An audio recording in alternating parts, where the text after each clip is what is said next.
ನಮಸ್ಕಾರ ವೀಕ್ಷಕರೇ, ಸ್ವಾಗತ ಸುಸ್ವಾಗತ ನಿಮ್ಮೆಲ್ಲರಿಗೂ.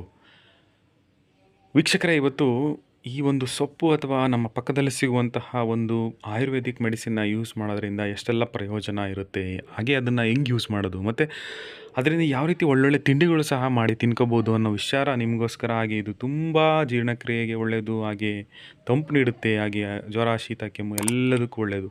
ಇದಕ್ಕಿಂತ ಮುಂಚೆ ಯಾರೆಲ್ಲ ಚಾನಲ್ ಹೊಸ್ದಾಗಿ ನೋಡ್ತಿದ್ದೀರಾ ದಯವಿಟ್ಟು ಸಬ್ಸ್ಕ್ರೈಬ್ ಮಾಡಿ, ಲೈಕ್ ಮಾಡಿ, ಹಾಗೆ ಶೇರ್ ಮಾಡಿ ಸ್ನೇಹಿತರೆ. ಹೌದು, ಇವತ್ತು ಮಾತಾಡ್ತಿರೋಂಥ ವಿಷಯ ಏನಪ್ಪ ಅಂದರೆ, ಈ ಒಂದು ಸೊಪ್ಪು ನಮ್ಮ ಮನೆ ಅಂಗಳದಲ್ಲಿ, ನಮ್ಮ ಪಾಟಲ್ಲಿರ್ಬೋದು, ಮನೆ ಹತ್ರ ಇರ್ಬೋದು, ಜಾಗ ಇಲ್ಲ ಅಂದರೆ ಇಲ್ಲೇ ಪಾಟಲ್ಲಿ ಹಾಕ್ಬೋದು. ಹಾಗೆಯೇ ಸುಮ್ಮನೆ ಜಾಗ ಇದ್ದರೆ ಹಾಗೆ ಬೆಳೆಯುತ್ತೆ. ಇದನ್ನು ನಾವು ನಿಯಮಿತವಾಗಿ ತಿನ್ನೋದ್ರಿಂದ ದೇಹಕ್ಕೆ ತಂಪಾಗೋದ್ರೊತ್ತಿಗೆ ಆ ಜೀರ್ಣಕ್ರಿಯೆಗಿರ್ಬೋದು, ಜ್ವರಕ್ಕಿರ್ಬೋದು, ಶೀತಕ್ಕಿರ್ಬೋದು, ಉರಿ ಊತ ಇರ್ಬೋದು, ಇದೆಲ್ಲದಕ್ಕೂ ರಾಮಬಾಣ ಅಂತಲೇ ಹೇಳ್ಬೋದು. ದೊಡ್ಡ ಪತ್ರೆ ಎಲೆ ಯಾವುದಪ್ಪ ಇದು ಅಂತ ಅಂದರೆ, ದೊಡ್ಡ ಪತ್ರೆ ಎಲೆಗಳು ಈ ಒಂದು ಎಲ್ಲ ಸಮಸ್ಯೆಗೂ ರಾಮಬಾಣ. ನಾವು ನೋಡ್ಬೋದು, ನಮ್ಮ ಹಳ್ಳಿ ಕಡೆ ಇರ್ಬೋದು, ಹಿಂದಿನ ಕಾಲದಲ್ಲೆಲ್ಲ ದೊಡ್ಡ ಪತ್ರೆಯಲ್ಲಿ ವಡೆ ಮಾಡ್ತಿದ್ರು, ಹಾಗೆಯೇ ಅದರಿಂದ ಚಟ್ನಿ ಮಾಡ್ತಿದ್ರು. ಆ ರೀತಿ ಇರೋದನ್ನು ಈಗ ನಾವು ತುಂಬ ಕಡೆಗಣಿಸ್ತೀವಿ. ಬಟ್ ನೀವು ಇದನ್ನು ದಯವಿಟ್ಟು ಯೂಸ್ ಮಾಡೋಕ್ಕೆ ಪ್ರಯತ್ನ ಮಾಡಿ. ಇದರಿಂದ ದೇಹದ ಉಷ್ಣತೆನ ಕಡಿಮೆ ಮಾಡಲು ಸಹಾಯ ಮಾಡುತ್ತೆ. ವಿಶೇಷವಾಗಿ ಜ್ವರದ ಸಂದರ್ಭದಲ್ಲಿ ಬಾಡಿ ಟೆಂಪ್ರೇಚರ್ನ ಕಡಿಮೆ ಮಾಡುತ್ತೆ. ಹಾಗೆಯೇ ಜೀರ್ಣಕ್ರಿಯೆಗೆ ದೊಡ್ಡಪತ್ರೆ ಎಲೆಗಳು ರಾಮಬಾಣ. ಹೆಂಗೆ ಅಂದರೆ, ಇದು ಜೀರ್ಣಕ್ರಿಯೆಗೆ ಬೇಕಾದಂಥ ಕಿಣ್ವಗಳನ್ನ ಜಾಸ್ತಿ ಮಾಡಿ, ಗ್ಯಾಸ್ಟ್ರಿಕ್ ಆಗೋದನ್ನು ತಪ್ಪಿಸಿ, ಹೊಟ್ಟೆ ಉಬ್ಬರಿಸೋದನ್ನು ಕಡಿಮೆ ಮಾಡಿ, ಮತ್ತು ದೇಹನ ತಂಪಾಗಿ ಇಡುತ್ತೆ ಸ್ನೇಹಿತರೆ. ದೊಡ್ಡಪತ್ರೆ ಅನ್ನೋದು ಒಂದು ತಿಂಡಿಗೂ ಇರ್ಬೋದು, ಸೊಪ್ಪು ಇರ್ಬೋದು, ತರಕಾರಿ ಥರನೂ ಯೂಸ್ ಮಾಡ್ಬೋದು ಸ್ನೇಹಿತರೆ ಇದು. ಹಾಗೆಯೇ ಇದನ್ನು ಬೆಳೆಯೋದು ತುಂಬ ಈಸಿ.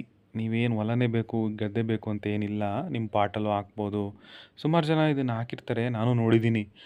ಇನ್ನೂ ಒಂದು ಮೇಯ್ನ್ ಆರೋಗ್ಯಕ್ಕೆ ಗುಣ ಅಂತ ಅಂದರೆ, ಇದು ಚರ್ಮದ ರೋಗನ ಅಂದರೆ ಚರ್ಮದ ಆರೋಗ್ಯನ ಕಾಪಾಡೋಕ್ಕೆ ಸಹಾಯ ಮಾಡುತ್ತೆ. ಅಂದರೆ ಉರಿ ಊತ ಇರ್ಬೋದು, ತುರ್ಕಿ ಇರ್ಬೋದು, ಇದನ್ನು ಸಹ ಕಡಿಮೆ ಮಾಡೋದು. ಅಂದರೆ ಬಾಡಿ ಕೂಲಾಗಿದ್ದರೆ ಯಾವುದೇ ಕಾಯಿಲೆಗಳು ಬರೋದು ಕಡಿಮೆನೇ. ಉಸಿರಾಟದ ತೊಂದರೆ ಇದ್ದವ್ರಿಗೂ ಸಹ ಈ ದೊಡ್ಡಪತ್ರೆ ಎಲೆನ ಶ್ವಾಸನಾಳಗಳು ಅಂತ ಏನು ಹೇಳ್ತೀವಿ, ಅಲ್ಲಿ ಆಸ್ತಮಾ ಕೆಮ್ಮಿನಿಂಥ ಸಮಸ್ಯೆ ಇರೋವಂಥವ್ರಿಗೂ ಸಹ ಇದನ್ನು ಯೂಸ್ ಮಾಡ್ಬೋದು. ದೇಹದ ಉಷ್ಣತೆನ ಆಯುರ್ವೇದದಲ್ಲಿ ಅಂದರೆ ವಾತ ಪಿತ್ತ ಮತ್ತು ಕಫ ಅಂತ ಏನು ಹೇಳ್ತೀವಲ್ಲ, ಆ ರೀತಿಯಾಗಿ ಅದನ್ನು ಕಂಟ್ರೋಲ್ ಮಾಡೋದಕ್ಕೆ ಸಹಾಯ ಮಾಡುತ್ತೆ. ಸೊ ಇದೆಷ್ಟೆಲ್ಲ ಹೇಳ್ತೀವಲ್ಲಪ್ಪ, ಇದು ಹೆಂಗೆ ಯೂಸ್ ಮಾಡೋದು? ಹೆಂಗಾದರೂ ಯೂಸ್ ಮಾಡ್ಬೋದು ಸ್ನೇಹಿತರೆ, ನಿಮ್ಮ ಇಷ್ಟ. ಬಟ್ ಸಿಂಪಲ್ಲಾಗಿ ಇನ್ನೂ ಹೇಳ್ಬೋದು ಅಂದರೆ, ದೊಡ್ಡಪತ್ರೆ ಎಲೆನ ಅರೆದು ರಸ ತೆಗೆದು ಕುಡಿಬೋದು. ದೊಡ್ಡಪತ್ರೆ ಎಲೆನ ನೀರಿನಲ್ಲಿ ಕುದಿಸಿ ಕಷಾಯ ಮಾಡಿ ಕುಡಿಬೋದು. ದೊಡ್ಡಪತ್ರೆ ಎಲೆನ ಬಳಸಿ ತಂಬುಳಿ ಸಹ ಮಾಡ್ಬೋದು, ವಡೆ ಮಾಡ್ಬೋದು. ಹೀಗೆ ಅನೇಕ ರೆಸಿಪಿಗಳನ್ನೂ ಸಹ ಮಾಡಿ ತಿನ್ಬೋದು. ಇಷ್ಟಿನ ದೊಡ್ಡ ಒಂದು ಆರೋಗ್ಯದ ಆಗರ ಅಂತಲೇ ಹೇಳ್ಬೋದು ದೊಡ್ಡಪತ್ರೆ. ಬೆಳೆಯೋದು ಸಿಂಪಲ್ಲು.